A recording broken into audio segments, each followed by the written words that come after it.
afternoon, everyone, and thank you so much for joining us for our third health and wellness event in our series. On behalf of the Burlington Chamber of Commerce, I'm pleased to welcome everyone to the last session.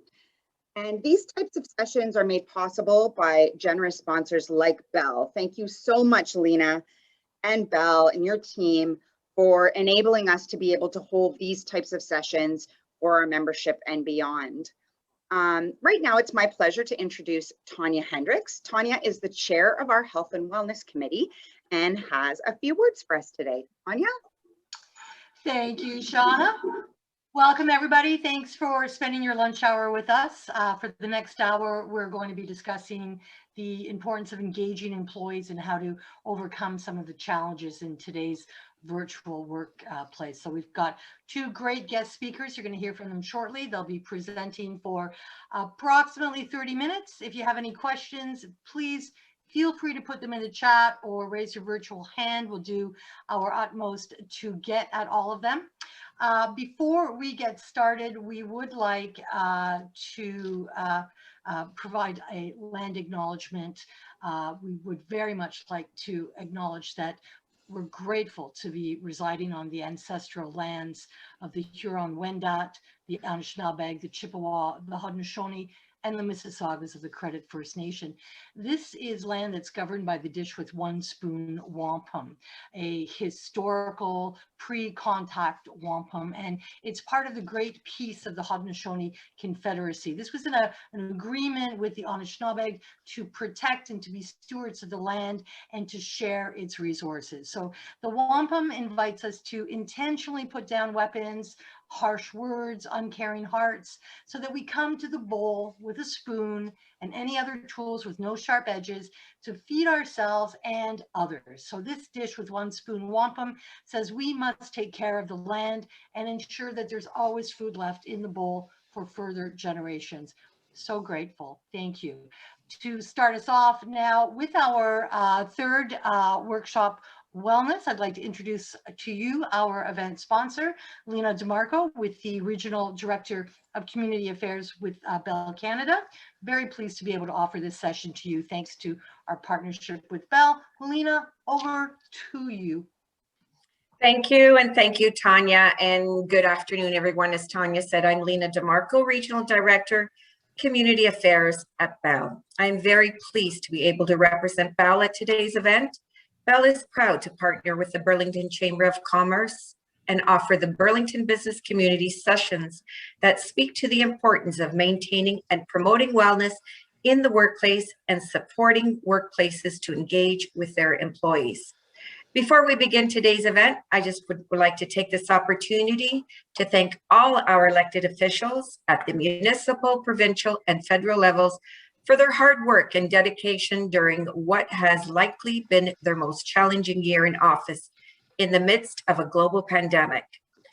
And as well, I want to thank all the frontline workers for your dedication and support during this very difficult time. We have the pleasure to introduce today's speakers. Our first speaker is Lynn Beachy. Lynn Beachy is a certified personnel consultant at Beachy Management Resources. She has business experience in almost all industry sectors and specializes in providing recruitment, talent acquisition, and HR solutions to strengthen her clients' teams and develop structure for their businesses. Lynn started her career in a chemical manufacturing firm in Mississauga as an HR generalist, but quickly found a home in the recruitment world. Lynn spent several years with a full-service executive search firm in Mississauga, learning the recruitment craft. She developed the company's hiring processes, created their in-house policy and procedures, as well as a full onboarding and orientation program. She was instrumental in creating an enhanced industry-specific training program to develop and teach new talent acquisition professionals. In 2001, Lynn decided to start her own business, Beachy Management Resources. As an extension of her clients' own teams, she brings a strategic approach to identifying and evaluating top talent ensuring skill and culture fit every time through policy development, onboarding and orientation, performance management, and employee relations support. Our second speaker is Ashley Livingston. Ashley is the founder and chief engagement officer of Our Forte, specializing in events with impact and teams with edge. Ashley works with organizations nationally to build engagement, raise money, and stay connected with their teams and clients through event experiences and gratitude programs. Recently launching her leadership-focused podcast, Teams with Edge, Ashley is committed to helping teams stay engaged, connected, and feeling valued so they can be more productive, healthier, and be superstar ambassadors for their organizations. I will now turn the session over to Lynn and Ashley. Over to you guys. Thank you. Thanks very much. We're really excited to be here. Ashley and I have really worked together. I think this is a little bit different maybe than some of the other sessions where we have very similar ideas and similar concepts to creating employee engagement. So thank you for having us. As Lena said, I work with a variety of small businesses, really helping them provide policies, orientation, really compliances when it comes to their HR issues. Instead of hiring a full-time HR person, they can hire me when they need them. Most recently, I've been doing a lot of work with compliancy and writing COVID safety plans, work from home policies, and of course, helping clients create their unique culture in these crazy times. And thank you, Lena, as well. It's always a pleasure to work with you and the Bell team. So as Lena said, my name's Ashley, and many of you know me from Our Forte, doing most of the chamber events and helping all of you continue to stay engaged with the chamber and your community. And I really focus on creating that positive impact and working with leaders to create a thriving and sustainable corporate culture with their teams and ultimately their clients and community. So I think we're going to jump right into it. Lynn and I are, as Lynn mentioned, going to do a bit of back and forth here. And as Tanya said, put your questions in the chat and we will get to as many of them as we can. So one of the first things that we want to chat about is that team engagement should be really viewed as one part of your business's corporate culture. And we really started digging into this more and more. Personally, I was asked to create a lot of team building or social events by well-meaning leaders who really wanted to create a special team memory. But what kept happening, we were finding low engagement and buy-in from teams. So many leaders started to feel discouraged or thought that their teams didn't actually need these touch points anymore. And ultimately, they started to fall off the calendar. So what we were finding is more often than not, the team building events became more of a box checking task or a one and done, rather than being part of a larger ongoing campaign. And staff were often not included for feedback or direction. They weren't engaged in the event, and it was missing the mark and ultimately ineffective. What really needed to happen was for leaders to build a culture of gratitude and engagement that really just pulled their team together, but was sustainable and embedded into that fabric of their organization.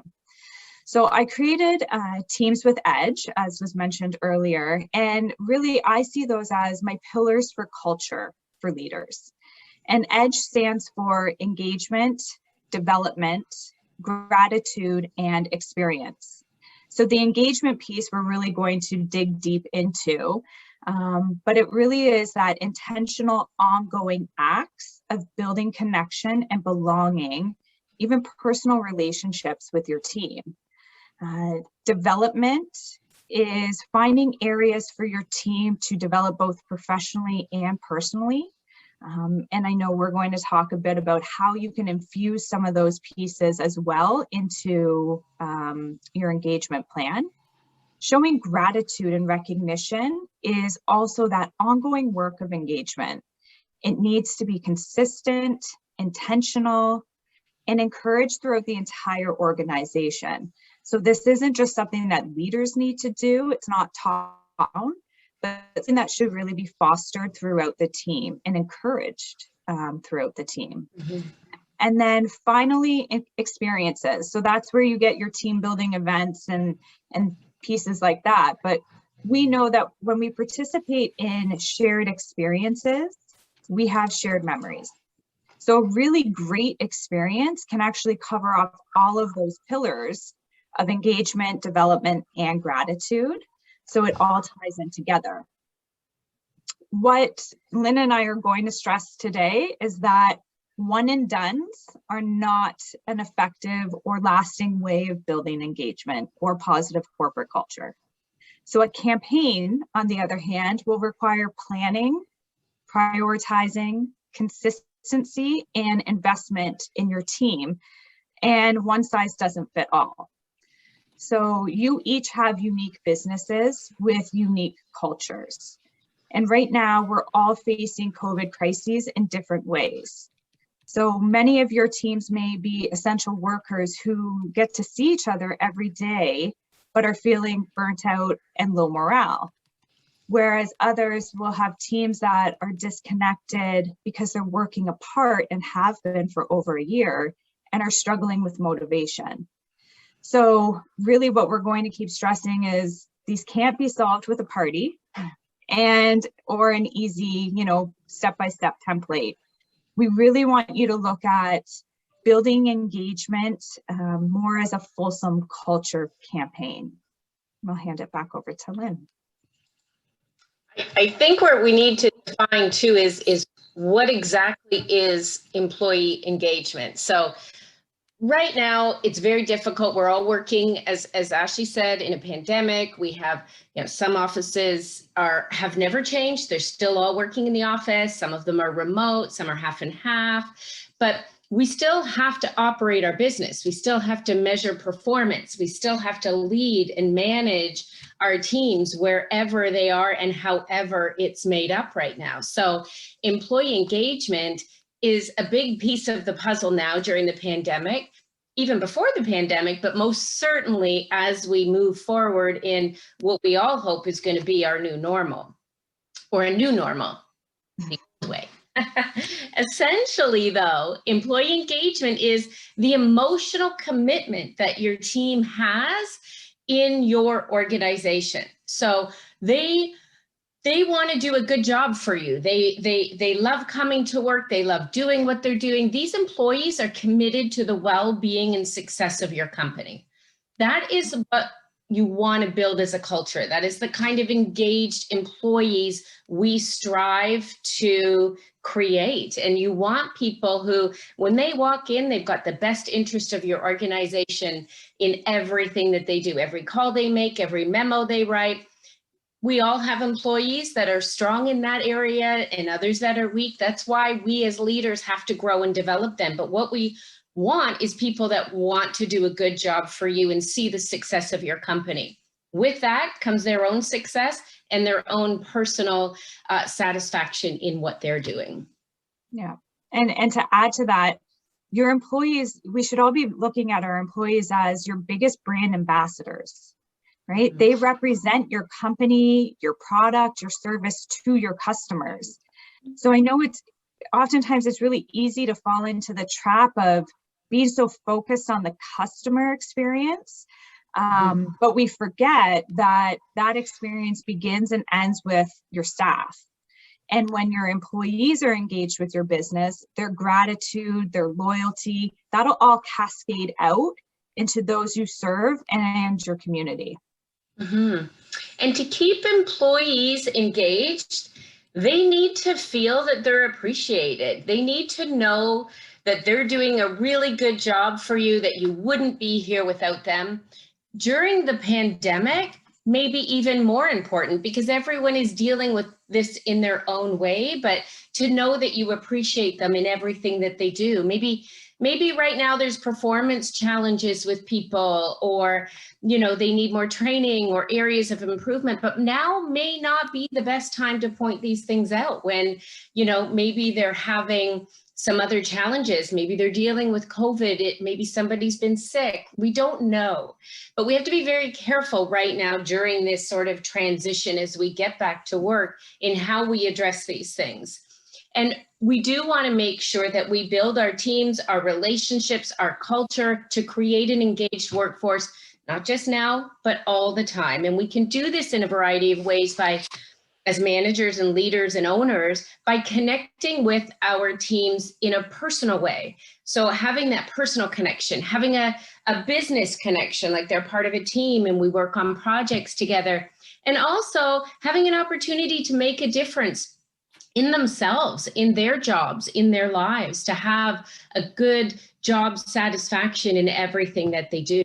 Employees want to feel a personal connection to the organization, to their leaders, to their managers, to their owners. It has to be professional, but it also has to remain human. Yeah. And to that personal connection really starts from the beginning. And it should be built into the fabric of your organization. So building employee engagement and those connections isn't something you do and then forget, right? It's not, again, checking that box, but your actions to build that engagement need to be consistent, ongoing, and intentional. And it can even start from onboarding. Right. And I mean, onboarding is probably, from an HR perspective, one of the most important things a company can do is to onboard their employees properly. It doesn't have to be a huge effort on your part, but having a desk set up, having their computer ready, not on order, coming in 3 weeks, having their email set up and maybe a welcome email when they first open it up on the screen, ordering them business cards, maybe a welcome package with a logo t-shirt and a pen and a pad of paper. These all go towards an employee feeling welcome, feeling part of the team, feeling engaged. And this goes for remote workforce as well. I have many clients that have done a lot of recruiting through this pandemic. Some of them haven't even met the employee in person because it's a remote workforce. Everybody's at home. But sending them a care package to their home, welcoming to their team, things like that, especially if this is going to be ongoing. Remote workforce is going to become a permanent part of your culture. Having that connection to employees at home is going to be just as significant as having it when they come into the office. So include anything that you think would help them work from home, just as well as they would work in the office. Include that in a care package. So the other thing that you can do on an ongoing basis is really just check in with your team day to day. As a leader, we have our own jobs to do. Sometimes our desks are busy, but also as a leader, it's your job to check in with your team. Whether you have the time, whether sometimes you really want to know or not, it's still important that you know. And so, how are they doing? Not just on a project or a task or a certain client issue, but really, how are they doing? Know them, know what they love to do, know if your team has, if they have pets, or if their, cousin was in a big golf tournament or something, check in, know your team, take notes if you have to. We all don't enjoy the same things, but you need to connect with those people in a personal way. And these times really are uncertain for everyone. Like, nobody knows what normal is going to be. Nobody knows when it's going to be that way. Will everything go back to the way it was? I mentioned before that I have a variety of clients that have different workforces now. Some, nobody ever worked from home. They had to stay in the office. They were an essential service. Others, entirely remote. Everybody is different. You have to adjust your policies and your engagement protocols, so to speak, for whatever your environment looks like. And it's your job to support the sort of human aspects of people. How are they dealing with the pandemic? Some of us deal with it in different ways. Some of us are okay. Some of us haven't left the house in a year. Some of us, you know, are afraid of the vaccine. Some of us are going to get the vaccine. Everybody is different, and it's up to us not to judge, but treat everybody as people. Yeah. And I think too, when you start to approach your employees as individuals, it really does transform your interactions from transactional to actual relationships. And I think that that's such a big difference. It's not just seeing people as the role they hold, but who they are as human beings. And we all know that we like to work with people we like. When you appreciate someone, you go the extra mile for them. And they, in turn, they put in more effort to the work that they do for you. Like that's not rocket science. We kind of know that. But when we build a consistent and that effective approach to employee engagement, the benefits can actually help us ease, or in many cases, prevent these HR crises we're seeing today. So many different studies are showing that engaged employees have lower rates of absenteeism and higher productivity. They're less likely to quit an organization, leaving you with a huge talent gap to fill. So your efforts of taking these extra steps of increasing engagement will also potentially increase that client satisfaction and retention, which ultimately is going to lead to higher profitability for your business. And as Lynn was saying, these can be day-to-day actions. You don't have to make huge changes. There's so many little steps that you can take to improve employee engagement and be consistent with that. Mm-hmm. Yeah, I think one of those ways too, Ashley, is through encouraging the health and safety of your team, whether it's COVID related or just continuing to encourage a good work-life balance, both at the office and at home. I think we've all realized sometimes working from home, our work-life balance can almost be less. You know, you have more access to work. You come up after dinner, and I think it's really important for managers and leaders to say, no, take the time with your family, encourage health and wellness. Go out at lunch, go for a walk, take the dog out. Are you getting fresh air? Are you eating healthy? You know, have some activities that are health and safety focused, or, you know, maybe set up a weekly online yoga for all your staff to log in and participate with their cameras off if they want, or encourage walk and talks, or, making sure that your COVID safety plan is up to date. So people know you take it seriously. You put the measures in place at the workplace when they are returning, from hand sanitizers to masks to just having safety protocol and posters set up. Those are really, really important for people to feel safe and people to know that it's okay to take a break from work. It's okay to go for a walk with the dog and, even have a meeting while they're walking around the block. So things like that.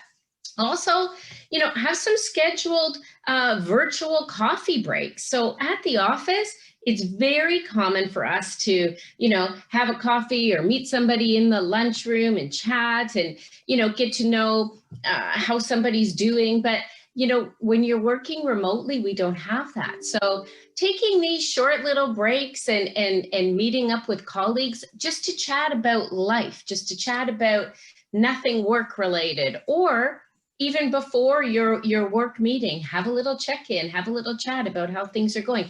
We forget that because we are scheduling our time so back to back. So just take a break, just a little bit. But yeah, I really feel that people should implement some virtual coffee breaks, especially if they're working remotely. Really 15, 20-minute little chats. Make sure cameras are on. People don't have to dress up if they don't want to. It's not about them, but make sure they're scheduled, they're predictable. There's same time every week. Maybe it's every Monday from 10 to 10:15. We're all just going to check in. Some will be able to stop in, some won't. But, just establishing some good, sound ground rules about coffee breaks, right? That they're completely casual, they're optional, and make sure there's no phones going on in the background or people aren't checking messages, but actually be there.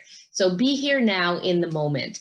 But also keep it short, sweet, don't go overboard. You don't want to waste a lot of time, make it smaller groups, and make sure that everyone is heard. Maybe somebody has an experience from over the weekend or something that they want to share. Also, making sure your virtual meetings or hangouts maybe are scheduled. So maybe a little different than a coffee break, but maybe this could be a, Friday at 5 kind of meeting. Normally you'd all go for cocktails, but maybe that's what you do on a Friday at 4:30. Have a nice little hangout with your colleagues. Again, cameras on. Where a lot of us are disengaging by keeping the cameras off. That means typically that we're doing other things or focusing on the other things. We want to make sure that we're focusing on where we are in the teams that we're talking to. Yeah, and to add to that as well, I think that it's really important as leaders that you show up and participate in these. Mm-hmm. So I know so many times too that we think, as leaders, our teams don't want us there, kind of like parents and teenagers, but they do. And the truth is that when leaders don't show up and participate, the message that's being sent is that this isn't important enough, or they have something more important that they should be doing. So leaders, it's really important that you also carve out that time and participate, because it will actually encourage your teams to do that as well. Mm-hmm. For sure. And in addition to that, Ashley, it's as a leader, as a manager of people, schedule regular check-ins with your team. Again, if we're in the office, normally you're walking by and you're checking in. Hey, how's that going? This is work related. So, how's that project going? How are you doing with that client situation? Regularly check in. Just, how are things going? Making sure that they have what they need to get their job done. Do they need something? This is encouraging a sense of togetherness by being apart, but having check-ins regularly. So you should have one-on-ones with every employee in addition to your team meetings, in addition to maybe your department meetings that you have on a regular basis. So, you have to schedule these as a leader and make sure that it's a priority, not only to you, but that they know that they are a priority to they know that they are a priority to you. So that's really, really important. And appreciate your team. That's the biggest thing. This goes for every employee. They want to feel appreciated. We've said this from the beginning. An engaged team, a team member that feels that you value them, that you appreciate what they do, even if they make a mistake, but you still appreciate them. That goes a really long way. So, even send them a quick thank you for a job well done, or even if they did something wrong, say, hey, no worries.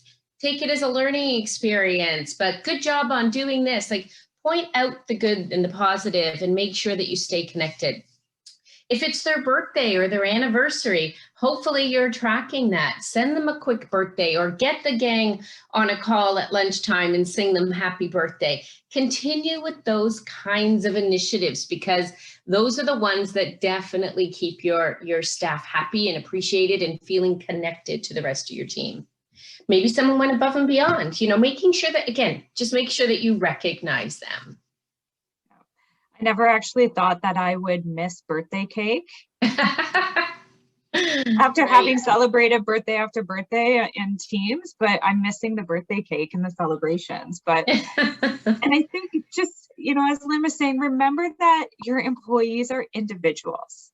So they will all have unique ways they like to be recognized or motivated. So for instance, I might really want that verbal recognition, right? I want to be thanked in front of a bunch of people, and that might be motivating to me. Whereas for someone else, that would be absolutely mortifying. Mm-hmm. And they would prefer maybe that private note. Or I have one team member who actually says, just give me more responsibility. Recognize me by giving me more to do. And I only know that because I asked. So just keep that in mind. And while adapting yourself to many different individual styles can seem overwhelming at first, the more you actually engage with your team, it's actually going to come very naturally to you. So it'll become that healthy habit and just something you do all the time. Mm-hmm. And I think many companies have what they call an open door policy, but that's very difficult when we are working remote and we've scheduled, meeting after meeting after meeting. But try and encourage your team that you do have an open door policy. Make sure they know that if they have a concern, a challenge, a question, that you're open to listening, you're available for them if they need it. Especially for a new employee, there's nothing worse than having a question and not feeling comfortable being able to go to somebody and ask that question. So make sure that your virtual door is always open. Make sure that you communicate that, because miscommunication, that is the worst possible thing that can happen in these times. You want to make sure everybody is open, everybody's aware, everybody is filled with knowledge and know where to go when they need a question or if they have to voice concerns. So make it clear you're available for one-on-ones, and take action when an employee confides in you. If somebody does have a concern or a challenge, listen, let them be heard, and then take action. Make sure they know you're doing something about it.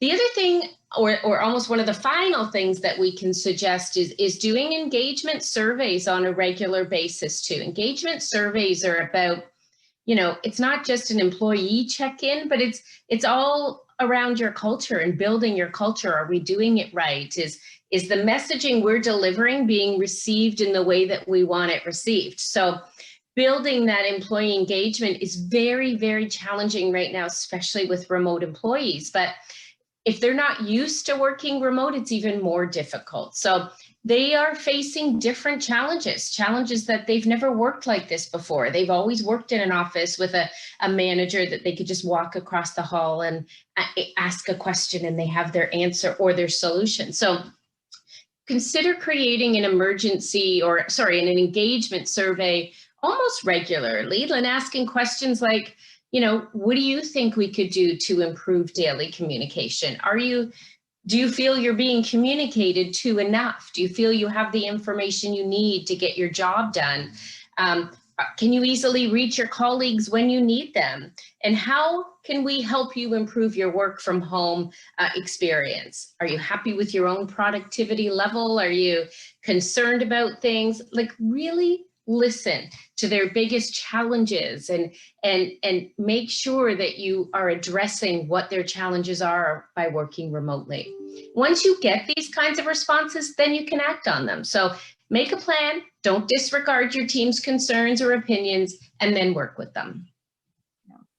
And, just to build on that too a little bit more, if you're thinking about how to apply that to your team and where you can really start from, I always like to start at the beginning, but kind of what Lynn was saying with that engagement survey, it's such a great way of taking that pulse check. So digging in, how is your team feeling? All of those points that Lynn just mentioned, what's keeping them up at night as well, and what areas potentially are they interested in exploring or growing from? And, sometimes we can do this ourselves, but sometimes a third party also collecting that feedback anonymously can help uncover a more nuanced story and help you even dig a little bit deeper. But once you have those results as well, like Lynn said, it's the action. So diagnosing your team's pain points. And again, every team is going to be a little bit different. So you can really be strategic on prioritizing the highest need. So that's a great opportunity for you to look and say, where do I need to focus? And build your team into that, get their feedback as well, based on the results. And then you can really start to build out that plan of now that you know what you're going to be focusing on, how are you going to do it? And then implementing the plan. And again, as Lynn said, just keep checking in. I think it's really important to constantly keep closing that loop. So you did this, you focused on, let's say, these 3 challenges, you created the plan. Now loop back and check in, do that survey over again and measure your results so that you know where you're on track and where you maybe need to tweak for future. Because again, this is ongoing and consistent, right? You're not going to be able to just always solve the problem, but it is going to be a maintenance piece as well. Absolutely. And I think it's fair to say that the pandemic has presented challenges to everybody, both personally, certainly professionally, with every organization and at every level. So much that really a lot of people are leaving the workforce in droves. Even when we go back to work, it's likely that many workplaces are going to continue to be split. Some working from home, others in the office. So it's really important for you to define how you build effective teams in that environment. And it's something that you really should consider now. Plan for this, plan for how it's going to look in the future, and plan for what people want and how they want to work in the future. If it can work, building that positive culture is really important. Yeah, and I think if you aren't doing that now, it's going to be so much harder when things do, I'm going to say, go back, right? Whatever your new normal looks like. Mm-hmm. If you haven't built that engagement plan or haven't really, taken a look at that culture, when you go back, it's going to be so much harder. And people have been so affected by the pandemic in different ways that you're going to be faced with different challenges. And we know, oftentimes we think pay and benefits, pension, like those are the obvious reasons that people work, but it's being so overridden by emotion, right? And the workforce is making way more emotional decisions as this pandemic keeps going on. And as leaders, if you're feeling this way, you can bet your employees are as well. So I think that's, just kind of our recommendations on continuing with that engagement, continuing to build and work with your team. And, to those of you, if your team is thriving, like huge kudos to you because you're succeeding in the roughest of times. And that's amazing. So keep doing what you're doing. But for everyone who thinks that you need a bit of support, we hope that this has been helpful to you. Then I'll hand it back over. Yeah, I guess just our final thought is in our recommendations to you are, take action now. Don't wait. Commit to building a deeper engagement with your team. We focus on our clients and community, but try and focus on your team. Think about what they want, think about what they need. Start planning now and be prepared to continue to support the mental health of your employees. Mm-hmm. Yeah. And that's really it. That's it. Good luck, everyone. No, I'm just... Wonderful. Thank you. Any questions? So much, Lynn and Ashley. So a lot of great information there. Some new language for me, this onboarding, which I think is fantastic.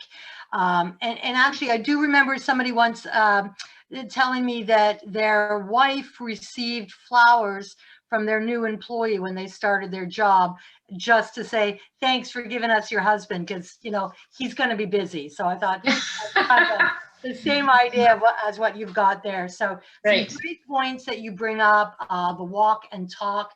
I think it's a great way to get, outside of your space. Mm-hmm. The regular virtual coffee chats. That's a really super way to engage. But I think for me, my biggest takeaway was this idea of keeping your cameras on. And that to me really keeps me engaged in a meeting where I can see everybody's faces, because I think that that's what I miss the most, is seeing everybody. So it's great that we know that people are listening, but when your camera is on and I see you, I feel I'm engaged with you. So mm-hmm. I thought that was a fantastic point. We do have a couple couple of questions, some that were submitted before our session today. And the big one that I think a lot of people are really interested in hearing both of you speak more about is this concept of Zoom fatigue. I mean, is it real? You know, does it exist? How do you combat it? How do you deal with that? I'll let Ashley address this. She's very passionate about Zoom fatigue. Fantastic. Very passionate about Zoom fatigue. I think we've been using this as a bit of resistance to connection. And Zoom, unfortunately, is the way that we're able to connect right now. We would all, well, I know I would love to be on a patio doing all of this with you. However, Zoom is the way we're doing it. And what I think we're tired from is meeting after meeting after meeting. We're tired of the work, then the work, then the work, and then having to take the notes and do the action. We're tired of just meeting after meeting, right? When we were in the offices, sorry, it was like death by meeting. Now it's Zoom fatigue. I was going to say, can I dare say that we are just COVID fatigued? Like, yes, it's translating into Zoom fatigue, but yes.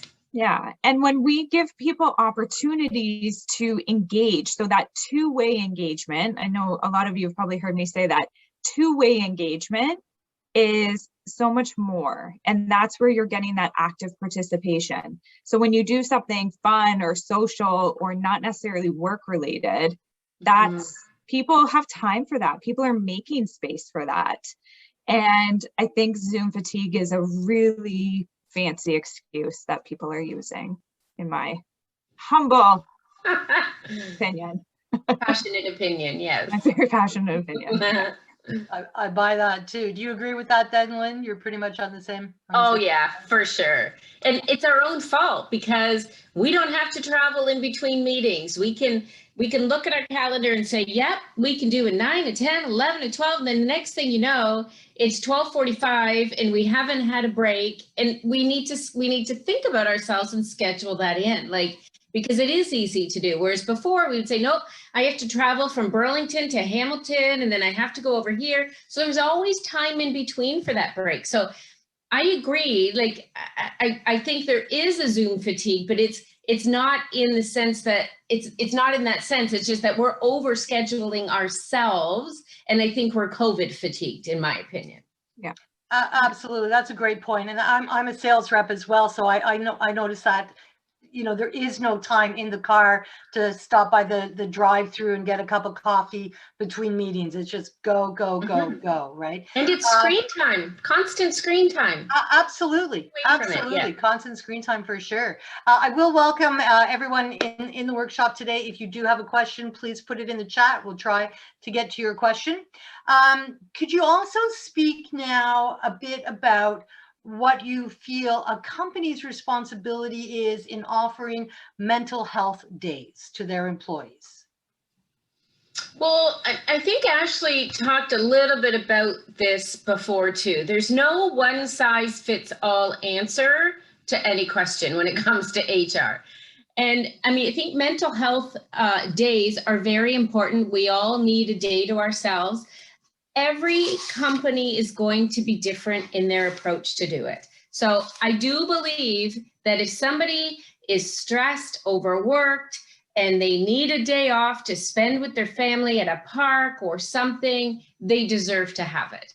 That being said, and a company can't shut down and have all their people taking days off because they need them. So maybe a priority for an organization is focusing on getting a job done, not worrying about the hours that you work, but just getting a job done and leaving early. Or yeah, you could build that into your policies and give somebody a me day or build personal days in addition to sick days so that people can schedule them off and just have a day to themselves. And it's okay to do that. So every organization's different. Everybody's policies are different. You might not offer them this year, but maybe you can afford to offer them next year.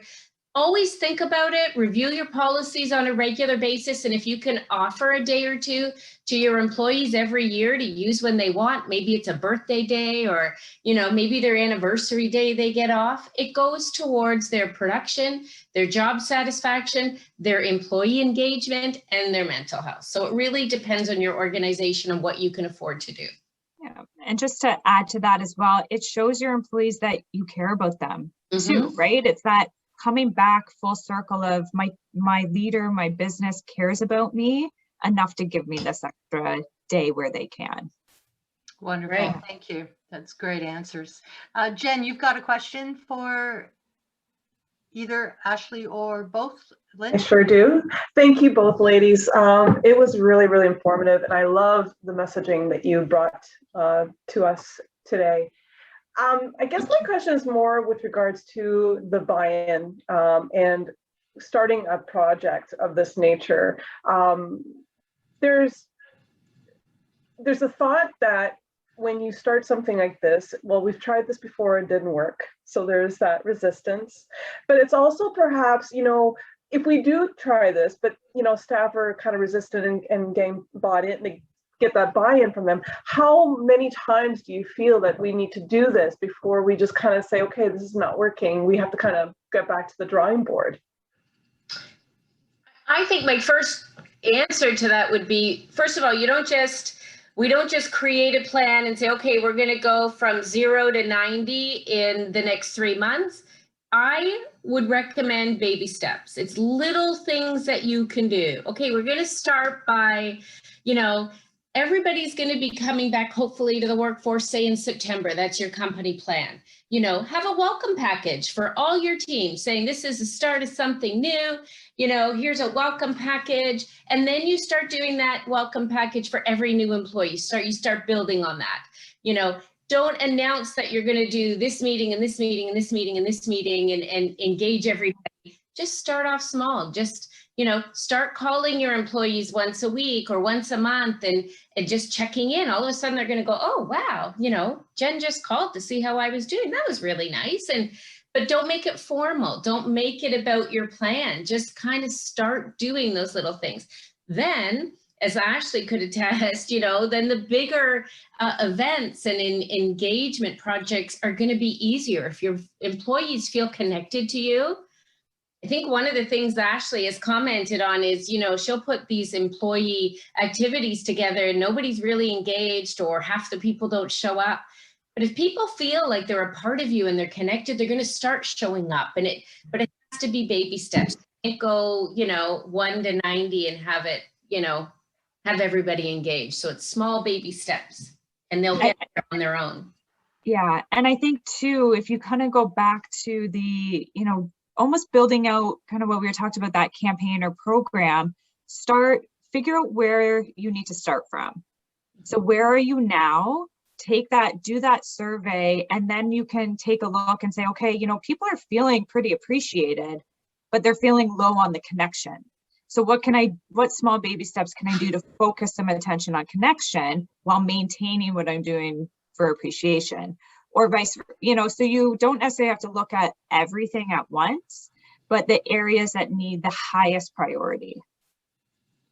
And to take that just a step further from what Jen was saying. So, what if you have, your HR department's pretty cool on getting something, some engagement going.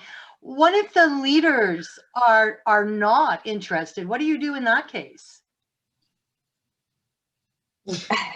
I mean, if your leaders aren't engaged, what kind of leaders do you have, right? That would be my biggest question. If the leaders of my team are not doing their part to initiate this, then they're not trying to build that culture either. So I think the first thing would be connecting with them and finding out what they can do to support it and how they're going to support it.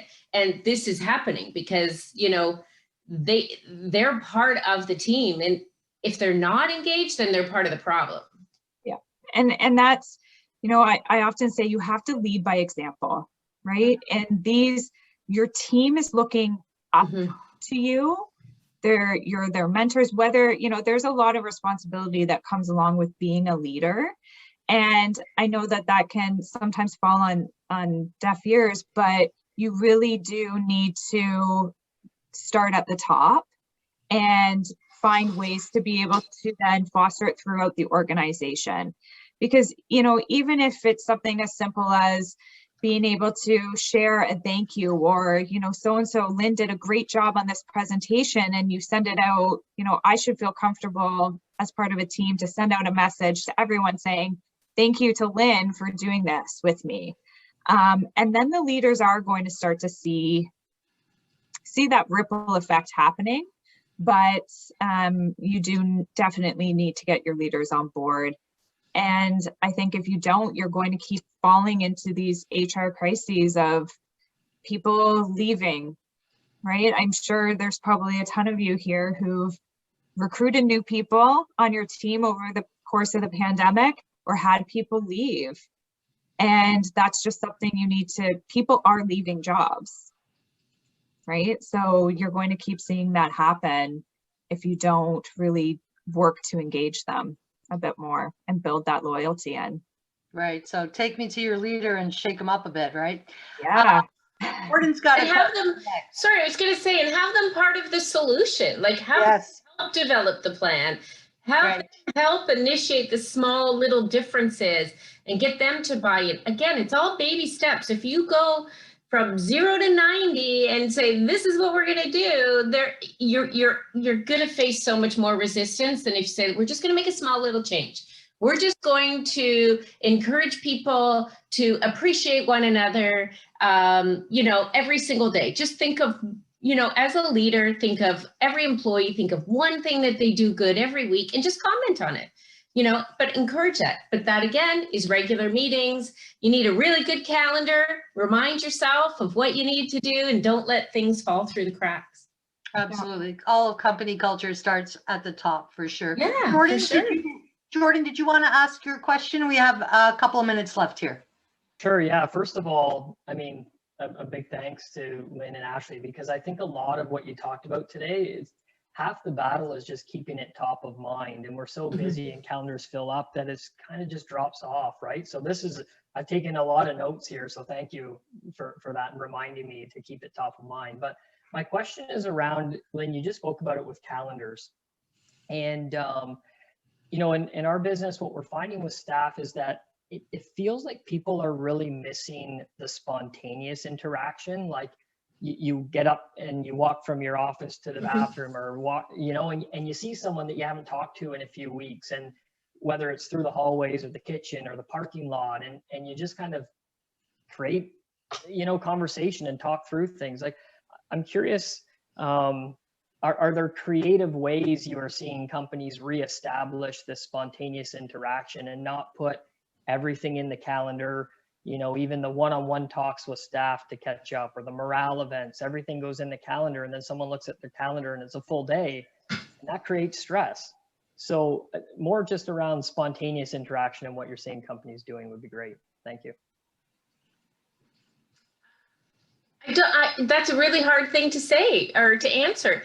I don't have a lot of input on that. I'm not sure that doing a spontaneous water cooler chat is possible right now with COVID. I mean, it's still not in the cards. We're still not encouraged to both stand near the water cooler, let alone, you know, have any kind of chats. The only thing I can suggest is that, you know, if a leader or anyone on their team just feels like opening up a chat and doing something online, just go ahead and do it. See who shows up. See if anyone will join.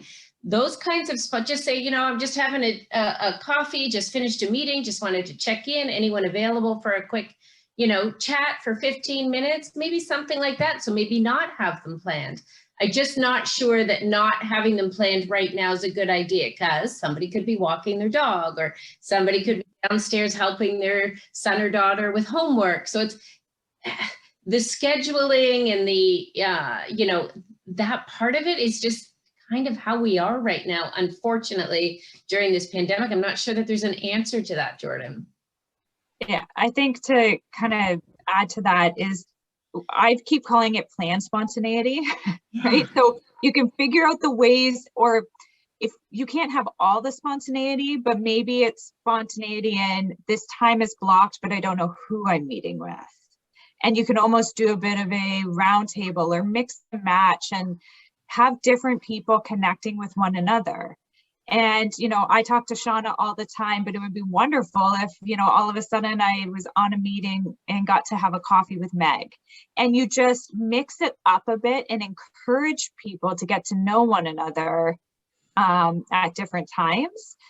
And I also know some companies who will say from, you know, 2 to 3 or 2 to 4, we're just going to open up a Zoom, and anyone who wants to join to do co-working, because that missing that collaboration as well.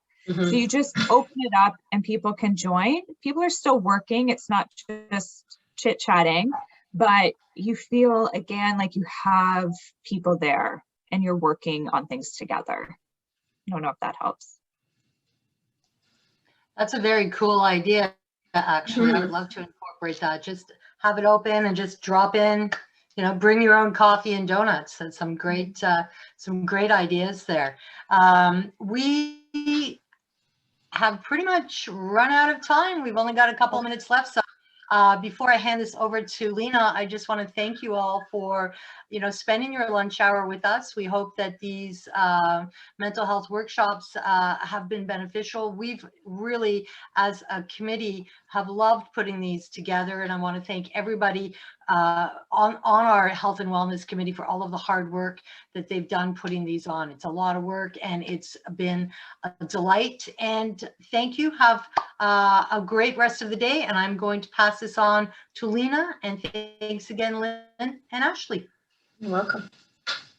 Thank you, Tanya, and thank you to everyone who is on this Zoom as well for participating. Lynn, Ashley, thank you for your comments and bringing forward these great ideas. I know that some of the things that you had said to engage employment, what we do at Bell is we do a roundtable and we let people take the lead on it. So it doesn't look like it's always the leader. We let, you know, our employees take the lead on what it is they want to chat about, and then they will set it up, whatever meeting or Zoom that we want to do. So I just wanted to add that comment as well. So great insight. Thank you to everyone who participated today.